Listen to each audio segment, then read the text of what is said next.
Hello and welcome back to the Knowledge Hub, where we will host a discussion with Groupe Marie Claire, which is one of the world's most distinguished media brands. Spanning 25 markets, Marie Claire engages and connects with more than 85 million women around the world. I am very pleased to welcome Almaric, Poncet, Managing Director of Groupe Marie Claire in France, in charge of the group's digital platforms, strategic development, and the direct management of two core brands. Almaric's key focus includes content and tech innovation. We also have with us Emily Ferguson, who is e-commerce director at Marie Claire UK, where she runs the digital e-commerce division and has grown e-commerce revenue by 675% since she joined in 2017. Emily is joined by Lisa Oxenham, journalist, creative director, and one of the world's top beauty editors. She is also a brand strategist, an influencer, and an entrepreneur. And lastly, we're delighted to have with us Feng, who is Digital Director of Marie Claire China. Fionn's focus is to create dynamic digital content and deliver new brand programs and campaigns that both leverage the influence of Marie Claire in China. So today our subject is from content to commerce, how traditional media can help beauty brands boost online business. Almaric, I wanted to start with you and ask just a general question to kick the conversation off there about, given what has happened over the past year with COVID-19, how has that accelerated your digital transformation plans? Well, good morning. First. Well, I would say that as a digital media transformation on digital has been the heart of our strategy since years. So I would say that rather than a transformation, it's more an adaptation that we have to have to the circumstances of the COVID. And also we had to accelerate our digital plan in 2021. So in fact, we have noticed different changes, major changes. The first one is that we had huge audience on our websites because people were unfortunately at home. So they were looking for information on the COVID, but also information or ideas to spend their time at home. So it's clear that on that point, we had to adapt the creation of our content. We were more oriented as usual on news and more on lifestyle content, beauty tips, wellness, DIY, or gardening were topics that were had very good audience. We had also to adapt through initiative, like for example, we have developed a website called Être Ensemble, we can translate by be together, where in fact we have syndicated all the content from all the websites of Marie Claire France. It was a place where people could go and find information, news from all the brands of our group. We had also to find new solutions where we were facing troubles. The first one was the distribution of our magazines. You know that web stores were closed. So it was very difficult for the distribution of the magazines. So we have to imagine things on digital in order to make people buy our magazine, read our magazine. And I think we have done a good job because we had an increase of 50% of the distribution on digital through this period. Okay. We had also to accelerate some projects and to move forward what we have planned to do in Q4, for example, the paywall. They have been developed right now, so it has been also a change for us. And like you are doing here, we had to digitalize also our events because we are producing a lot of events. One of those is Marie Claire Think Tank, which is acting for equality for women. And it used to be a physical events. It has been this year a totally digital events. And we had quite good results because we had more than 100,000 people there. So it's clear that we had constantly to adapt to this crisis, and it's been for us good ways to imagine new things also. Okay, so constantly adapting.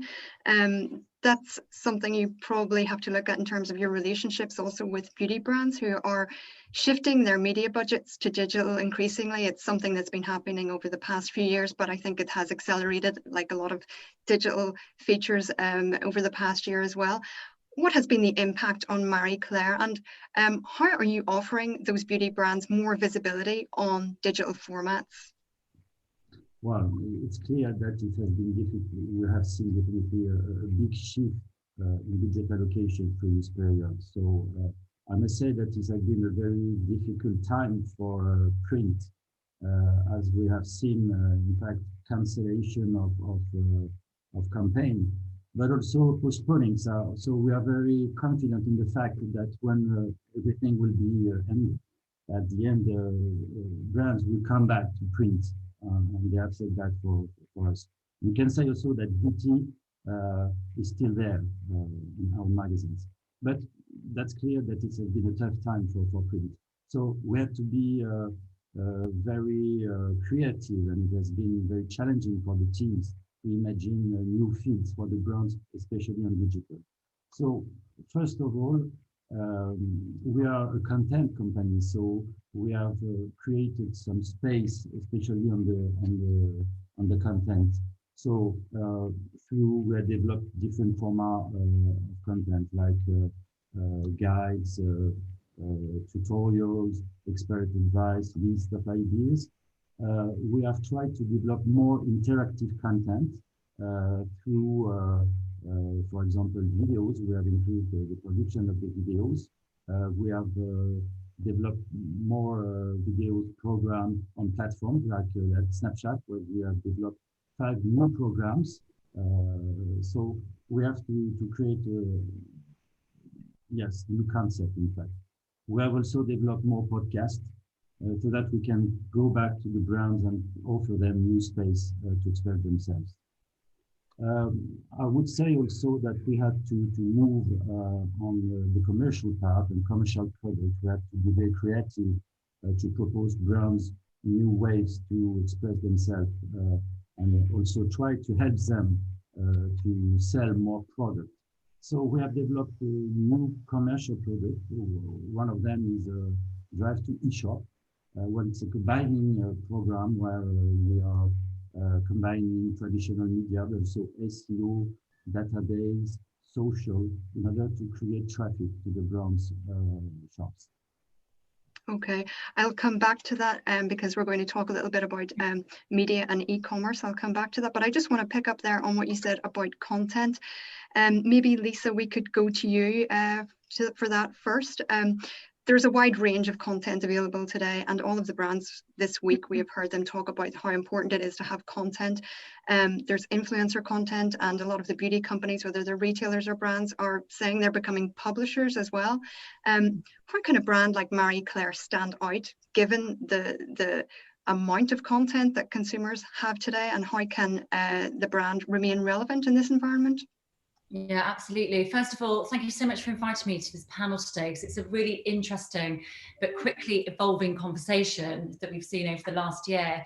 So it's been really challenging, but it's been incredibly exhilarating as well in publishing and the beauty world working together. And we have sped up what was inevitably going to happen with digital content creation, which is merging editorial features, videography, photography, together with audience engagement, interaction, closer-knit brand relationships, and more brand exposure and product sales because of that.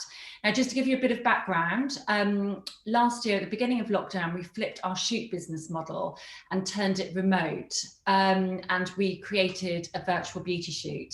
Now, the virtual beauty shoots and virtual shoots means that we have flexibility globally. So one day we might be shooting in Australia, the next in LA.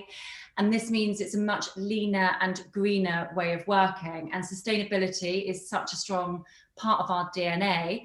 We've just had our first sustainability festival, and we've got our sustainability awards coming up soon. So this was a really important element for us. But how we're standing out in a world that's saturated with content, this is a really good question. But firstly, we are established experts in creating editorial content with authority and authenticity. Now, this is incredibly important and on topics that we know a large audience are looking for. That's how we're trained.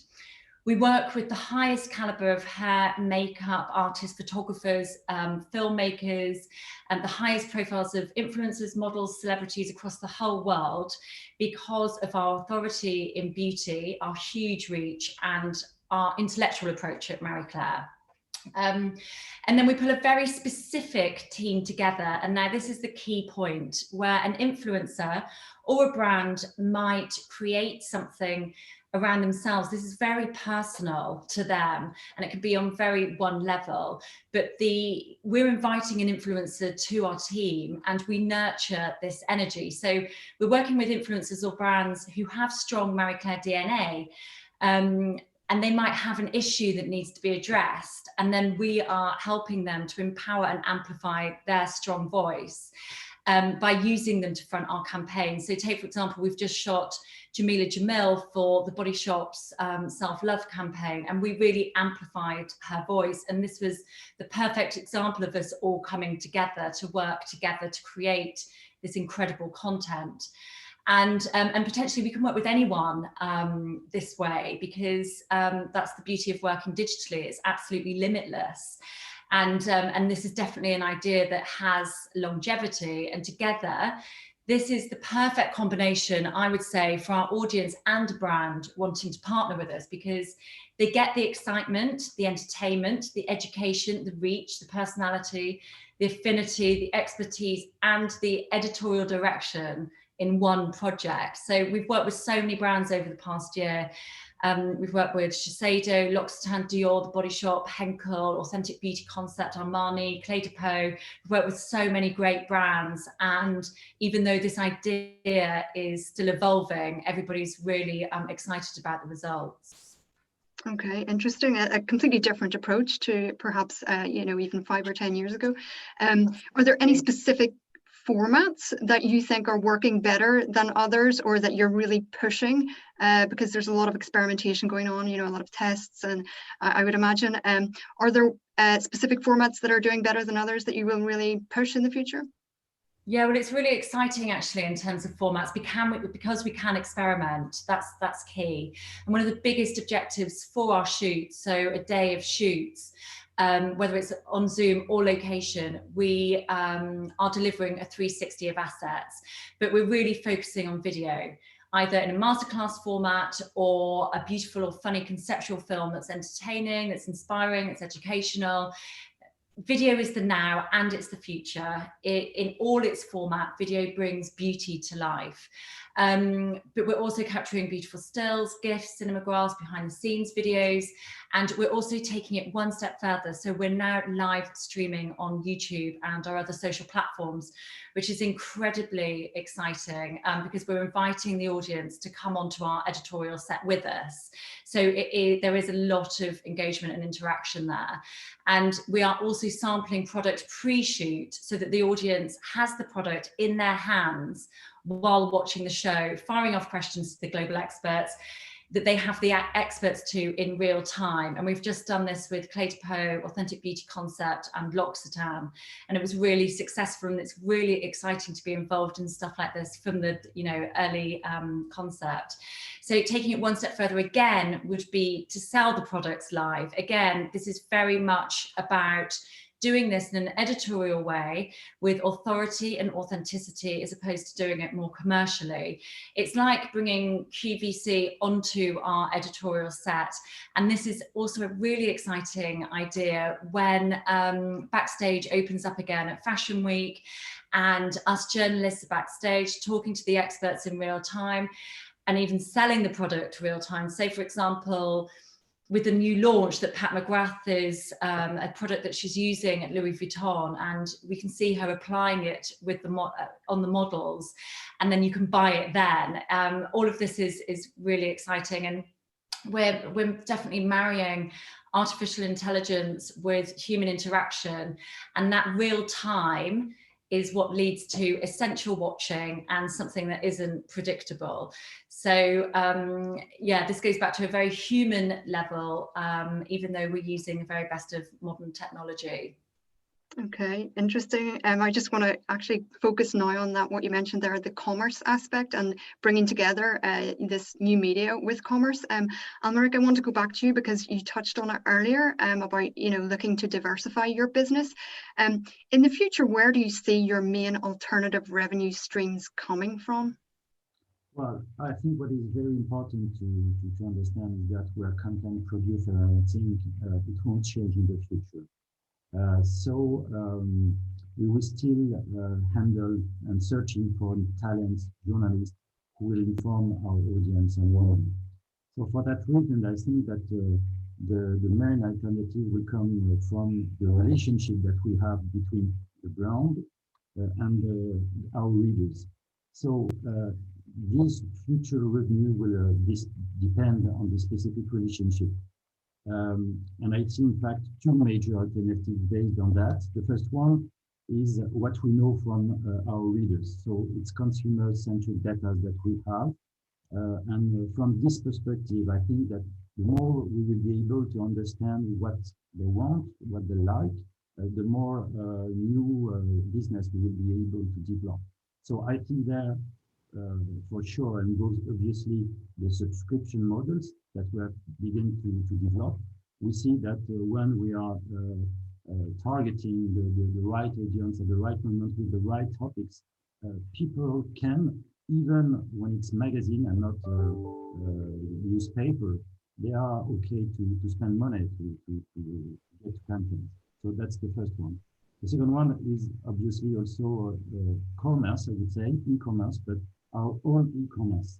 Because the Molecular Group in France is already selling product, its own product, and it's mainly edition, books and so on, or thematic boxes that we have developed around multi or DIY. So I think that e-commerce will be also a part of our development. And as we see just before, for sure, content commerce, the way to bring traffic and sales to our clients will be also a new revenue stream. There is also a second alternative that I see, but it's more related on the awareness of the brands, of our brands. So there are different ways of stretching our brands. The first one is event.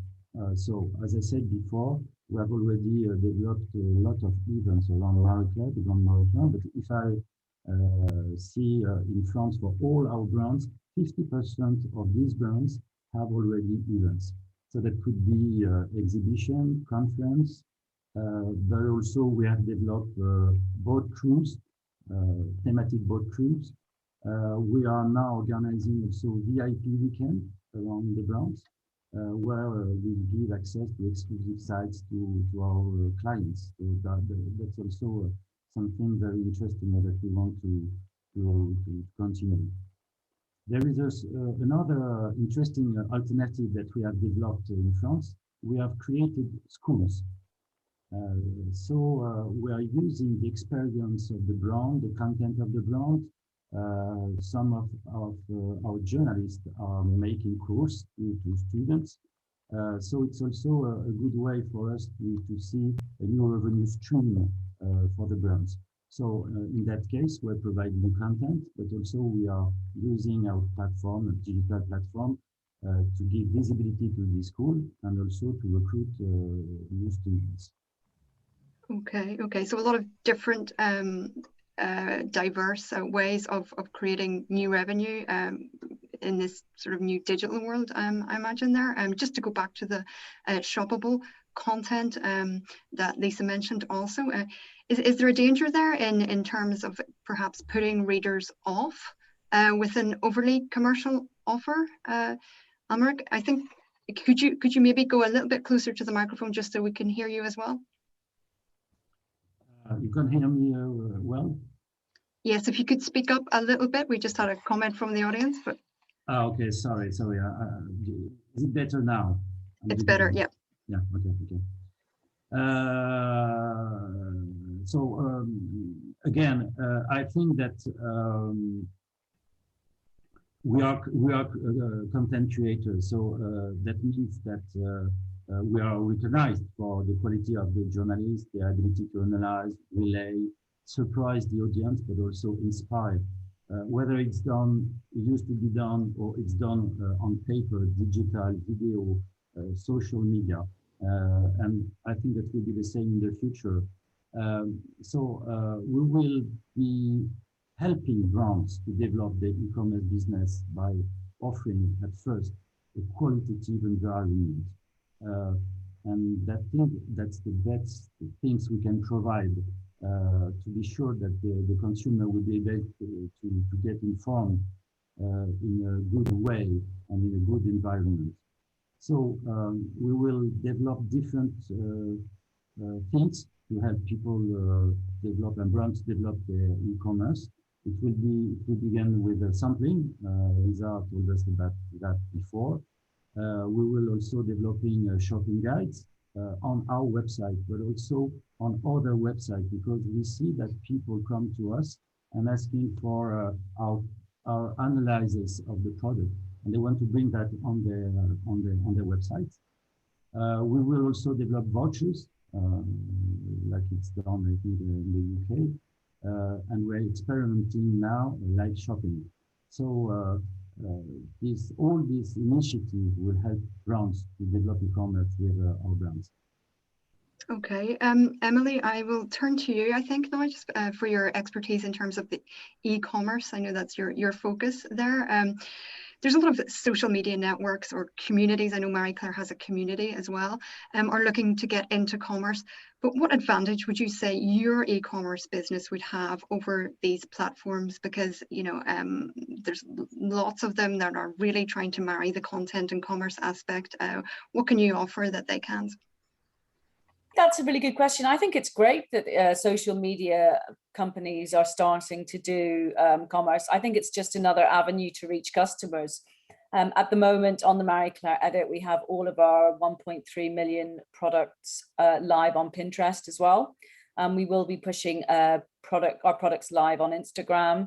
So it kind of gives from a commercial, from a Marie Claire point of view, we obviously have the leverage of the expertise of our editorial team, and we have the kind of the brand identity that goes along with Marie Claire, and how it's, you know, very much associated to fashion and beauty. And I think, you know, but social commerce does allow us to reach new brands or new customers in a new way.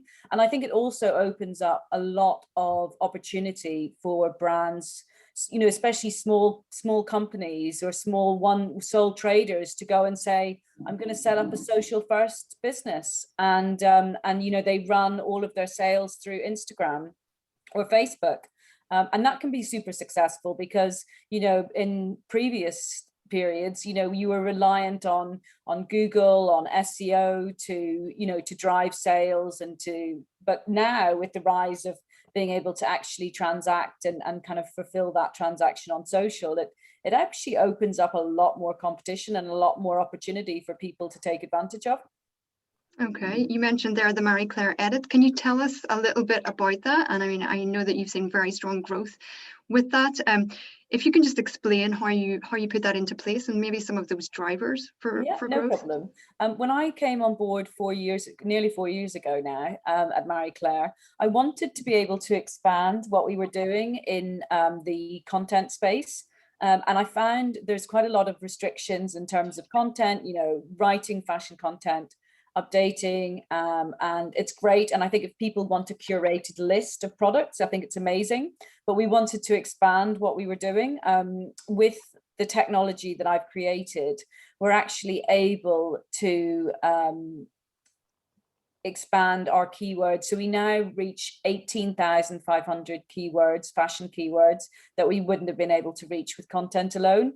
So these pages are shopping pages. They're automatically updated on a daily basis with new products. So you have things like Gucci trainers, you know, Givenchy trainers, Yves Saint Laurent bags. And then, you know, in terms of we're just about to launch tomorrow, actually, Marie Claire Edit Beauty, which is going to be our beauty platform. where we're launching exclusively with Net-a-Porter. So we have just exclusively launched with them tomorrow, which is very exciting. So it's all going to press tomorrow. So you've got a bit of an insight tomorrow before it goes to press. So that's very exciting. And like I said, it's a fashion aggregator. It aggregates 1.3 million products from over 55 stores. And what that means in sort of simple terms is a shopper can go on and shop every single brand that they love in the same place.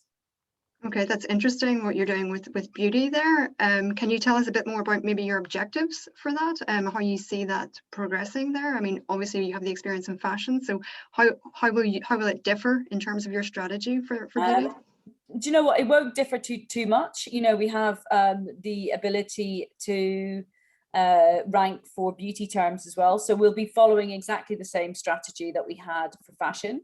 And we'll be applying that to our beauty side of the site. So we'll be, you know, ranking for different terms. We've launched exclusively with Net-a-Porter, but after that, we will be looking to expand our beauty offering with plenty more other brands have been sort of asking when they can get on. So that's very exciting.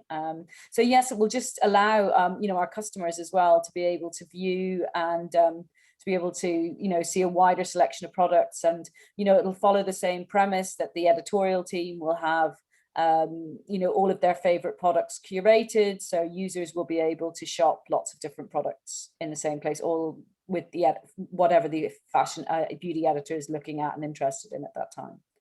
Okay, interesting. And can you tell us a little bit about also your sampling service with the Marie Claire Beauty Drawer? What's been your experience so far with that? Because obviously, you know, sampling has been difficult over the past year in terms of with, you know, all of the online buying, etc. And it's more difficult in terms of going to a store. Can you expand a little bit on about what you have seen there with that service? Yeah, no problem. So we launched the Marie Claire Beauty Drawer last August time. I think it was like the 1st of August we launched last year. So we've now got 50,000 users. So the benefits for the user, obviously, you know, part of my strategy is to really look at how we reduce our reliance on Google and how do we really look at user engagement? How do we bring people onto the Marie Claire journey with us? You know, we want people to be engaged with the Marie Claire brand from, you know, lots of different touch points. And I can kind of go into other touch points as well later on. But within that, they have, you know, we have the beauty drawer so that we target the samples. So the brand gets to sample people where the product is very much aligned to them. So they know they're going to target someone with dry skin. But ultimately, the customer also knows that they're going to get a product that's right for them, because, you know, and that's what beauty is, very unique and it's very, you know, subjective, and everybody has different skin, and it's about aligning and personalizing beauty for our audience, but also, you know, providing an additional advantage and benefits to our, you know, our brands and advertisers. Okay. You mentioned there about having less dependence on Google. Is that possible? Well, I mean, we were doing that through data acquisition. Yeah, I mean, I think that is something that and through social as well, you know, that's the whole, you know, that's why we set up the Pinterest shop. That's why we, you know, we kind of do partnerships. We focus a lot on partnerships. We focus a lot, and don't get me wrong, Google is obviously, and SEO is a very central to our strategy. You know, and it's something we kind of, you know, we don't go a day without talking about it. But at the same time, it's good to have other things that, you know, work. And other, you know, strategies to kind of drive growth and brand loyalty as well. You know, it's a very saturated market, and I think if we can offer something to our users, you know, that's over and above additional value. You know, they're going to keep coming back to Marie Claire for more, and it drives that customer engagement. Okay. You mentioned there about the importance of data. Obviously, I mean, how is that helping your brand partners drive their growth as well? The data that you're getting. I mean, are you sharing that in any way, or how do you work that with your brands? No, like I said, it's empowering. It's empowering us, and it's all comes back to the customer. You know, we have 2 data acquisition brands. We have the Marie Claire Beauty Drawer, which I've discussed, and we also have Marie Claire VIP, which is a cashback and loyalty site. So again, that data is not, we don't obviously share that data. We don't share any data with brands either on the beauty drawer. We would only on the brand's behalf be able to reach out to our customers with a product that was right for our particular audience. And if say, for example, they wanted to opt in to hear more from that brand, but that would be down to the customer to want to do that. So in terms of empowering us, I think it's more about empowering the customer. And creating that customer engagement. It's so important. We want people to say, oh, we love Marie Claire because, you know, we got a free sample, or, you know, I did all my online shopping through that platform, and I got, you know, £20 gift voucher with John Lewis. You know, that's the kind of thing that we want to achieve with our audience. Okay, great. I'd like to see if Fionn is there. I know he was having some technical difficulties. Fionn, are you there? Yeah, I'm here. Good. I wanted to talk about some of the trends in China, because obviously that's a market that's setting a lot of digital trends globally. What would you say in China are the main advantages or reasons for beauty brands to work with Marie Claire? Because China is a market, that is, dominated by KOL content, online networks. What's the advantages for brands to partner with Marie Claire there? Okay, so first I want to thanks for having me on this panel. It's really a good opportunity to communicate with each other. And I think there are two main reasons for what you just asked. First is that we have very strong relationship with the celebrities. So if the brands want to work with the celebrities, especially some of the top of them, they would need us to get the celebrity time. For example, we just shot a cover for Dior with Angela Baby is their spokesperson. And Angela Baby only let us to shoot a commercial video for Dior new lipstick collection because we are doing the cover for her.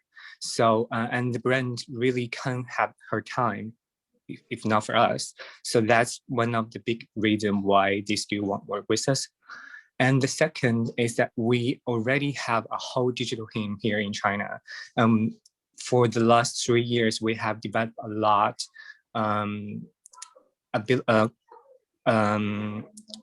digital content, especially for videos, to make the brands to convince us of ability to build good production videos for them.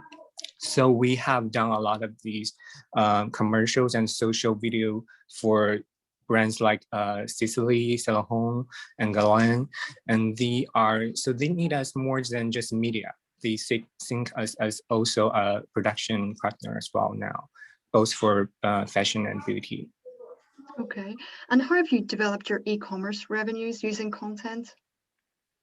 And we actually have two awards for two biggest e-commerce festival here in China, and one is called the 618 Beauty Awards. Is for the mid-year shopping festival, and we work with the top one e-commerce live streamer called Miss Via here, and brands would just pay to get their product to recommend it her because she can really drive the sales a lot.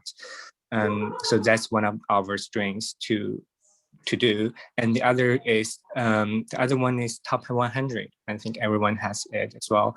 And the brands really need this award to leverage their product so they can win the e-commerce festival shop battle. And so especially for the local brands, the domestic China local brands, it would like be recommended and to be leveraged by Marie Claire. So we use those two awards to drive our e-commerce revenue here. Okay, I wanted to ask you, because I know a lot of brands watch China to see what's going to come next in other markets. Are there any digital trends in beauty media in China that you're seeing that could be applied to Western markets? I know it's a very different ecosystem, but do you see trends that could work elsewhere?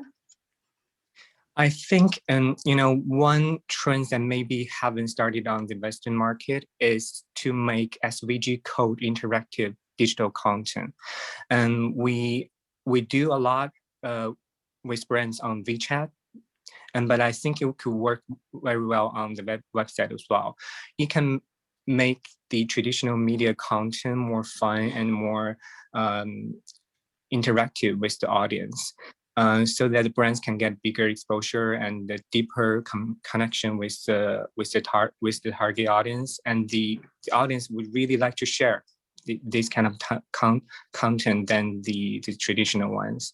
And I think it's really important to branding ourselves, so the brand and the audience could see us more than just a traditional print media, but also a digital and more up-to-date media. So that's, I think, what you can, maybe the other market can try. Okay, that's great. Thank you very much for that. Thank you to all of you, to Almaric, Emily, Lisa and Fionn for your time. It's been really interesting to talk about the convergence of content and commerce and how media and digital are evolving. Thanks again. And we will be back this afternoon to talk about emerging tech trends and also live streaming.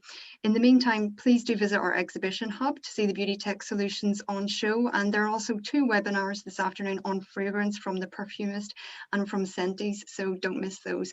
And we'll see you this afternoon.